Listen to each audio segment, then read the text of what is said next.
Alea iacta est. The die is cast.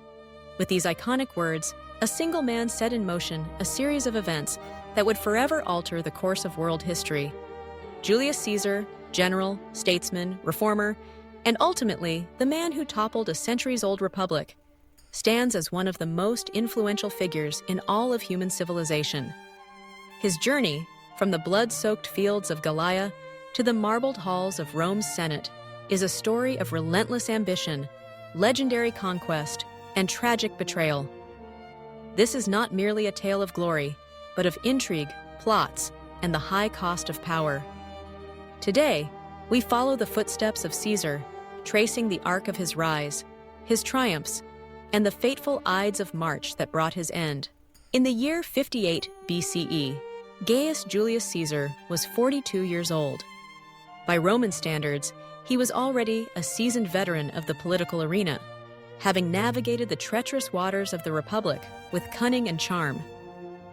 Yet, for all his achievements, true greatness still eluded him. His contemporaries, Pompey the Great, triumphant in the East, and Crassus, the richest man in Rome, outshone him in military prowess and wealth. The first triumvirate, their informal alliance, was fragile and fleeting. Caesar knew that to rise above them, he needed glory earned on the battlefield. His opportunity came in the wild, untamed lands of Gallia, what we know today as France and Belgium. The provinces were a patchwork of tribes, fierce, proud, and independent. To Rome, Gallia was both a threat and a prize, a land teeming with resources, ripe for conquest, and a perfect stage for Caesar to prove himself. The campaign began with the Helvetii, a people driven to migrate en masse through Roman territory. Caesar, seizing the pretext, intercepted them. The ensuing battle was brutal. Tens of thousands perished or were enslaved. Caesar wrote of these events with cold precision, his words echoing through the centuries as both a testament to his genius and a record of his ruthlessness. Next came the challenge of Ariovistus, a Germanic king whose warriors threatened the stability of Gallia. Caesar, ever the strategist, maneuvered his legions with speed and decisiveness, defeating Ariovistus and sending shockwaves through the tribal world. Rome, it seemed, was unstoppable, but Caesar's greatest test would come in 52 BCE, against a foe who united the Gauls as never before.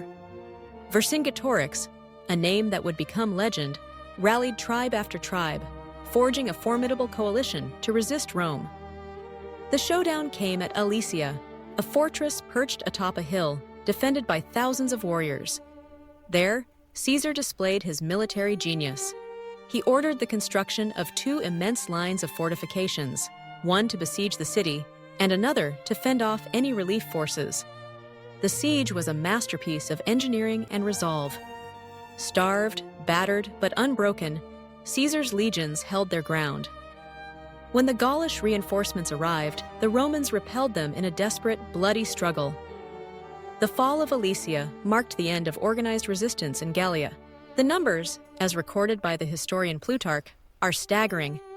Over 1 million Gauls killed, another 1 million taken as slaves, 800 cities captured, and 300 tribes subdued over 8 relentless years. Caesar was now not merely a Roman general, but a living legend, his name whispered in fear and awe across Europe. Yet while Caesar was carving out an empire in the north, Rome itself was changing. Crassus, ever ambitious, marched east to confront the Parthians and perished in the sands at Carrhae. The triumvirate dissolved, and Pompey, once Caesar's ally, now stood as his greatest rival. The Senate, led by the Stoic Cato and the orator Cicero, grew wary of Caesar's power. They summoned him to return to Rome, alone, without his army, to face trial for alleged crimes committed during his campaigns. At this crossroads, Caesar faced a choice that would decide the fate of the Republic. He could submit, laying down his arms and risking exile or even execution. Or he could defy the Senate, cross the sacred boundary of the Rubicon with his legion, and plunge Rome into civil war. On a cold January day in 49 BCE, Caesar made his decision. With his most loyal soldiers, the famed 13th Legion, he crossed the shallow waters of the Rubicon River. Alea iacta est, he declared. The die is cast. In that instant, there was no turning back. For Caesar, the path led either to the pinnacle of power or to a bloody demise. The march to Rome was swift and calculated. Caesar's strategy was not one of wanton destruction, but of speed and clemency. City after city opened its gates, swayed by his promises of pardon and his reputation for justice. He seized the state treasury, ensuring his army would be paid and supplied. Pompey and the Senate, unprepared for such audacity, fled eastward to raise their own forces, but the road to supremacy was fraught with peril. At Dyrrhachium, on the coast of modern-day Albania, Caesar suffered a rare and stinging defeat. Pompey's larger and better supplied army inflicted heavy losses, forcing Caesar into retreat. For many, it seemed that the gods had turned against him, yet Caesar was nothing if not resilient. He regrouped, gathered his veterans, and prepared for one final confrontation. The decisive battle unfolded at Pharsalus, on the plains of Greece, in August 48 BCE. Pompey commanded nearly 50,000 men, including a formidable cavalry. Caesar, outnumbered 2-1, relied on the iron discipline and battle-hardened experience of his Gallic veterans. As dawn broke, trumpets blared and the armies clashed. The fighting was fierce and chaotic. Sensing an opportunity, Caesar ordered his reserves to flank Pompey's cavalry. Turning the tide, within hours, Pompey's lines broke. His soldiers surrendered by the thousands. Many begged for Caesar's mercy, which he granted. Pompey himself fled to Egypt, hoping for sanctuary, only to be betrayed and murdered upon arrival. With Pompey gone, Caesar was, for all intents and purposes, master of the Roman world. Yet his campaigns were not over. In Alexandria, he became embroiled in the politics of Egypt, aligning himself with the enigmatic Queen Cleopatra. Their affair produced a son, Caesarion, and further cemented Caesar's influence across the Mediterranean. From Egypt, he marched to Asia Minor, where a swift victory over King Pharnaces inspired his most famous boast, Veni, Vidi, Vici.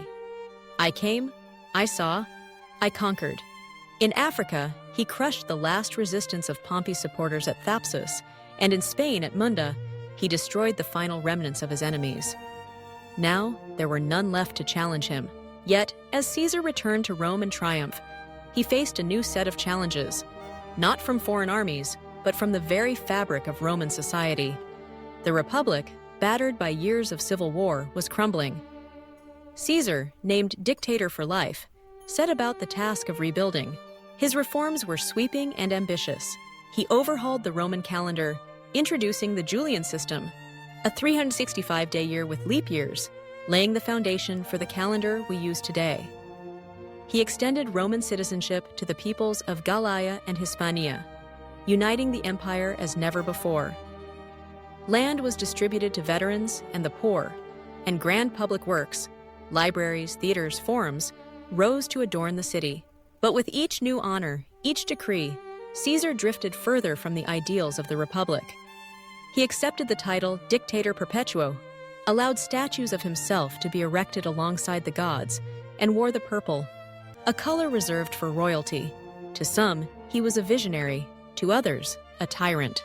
Warnings abounded. Friends and allies urged caution, but Caesar refused to surround himself with guards or heed the soothsayer's omens. He trusted in his destiny, or perhaps in his own invincibility. In the shadows, resentment festered. 60 senators, men who once called Caesar friend or mentor, began to conspire.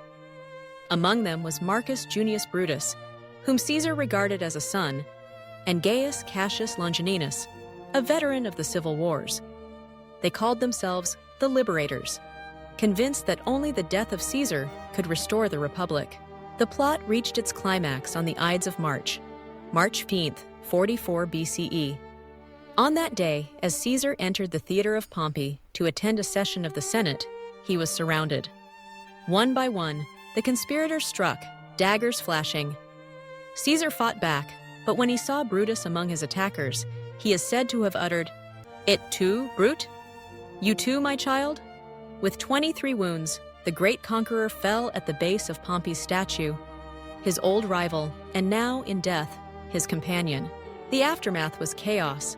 The Republic did not revive. Instead, Rome descended into fresh rounds of civil war. Caesar's adopted heir, Octavian, would ultimately emerge victorious, becoming Augustus, the first emperor of Rome. The Republic was dead. In its place stood an empire. Yet, Caesar's shadow loomed long after his body was laid to rest. His reforms endured, shaping the institutions and culture of Rome for centuries. His name became synonymous with supreme power. Kaiser in Germany, Tsar in Russia, all trace their lineage to Caesar. His campaigns are still studied by military strategists, his life retold in plays, books, and countless retellings across the ages. Julius Caesar's legacy is complex and enduring. He was a man of vision who saw beyond the petty squabbles of his peers and dreamed of a united, orderly Rome. But he was also a man who believed in his own destiny to the point of hubris, a man whose thirst for power would cost him his life. He proved that a single individual, armed with ambition, talent, and unyielding resolve, could reshape the world. Yet, he also proved that absolute power, unchecked by the restraints of tradition or law, carries within it the seeds of destruction. I came, I saw, I conquered. For a time, Caesar stood above all others. But in the end, it was not armies or enemies that claimed him, but the very ambition that had driven him to greatness.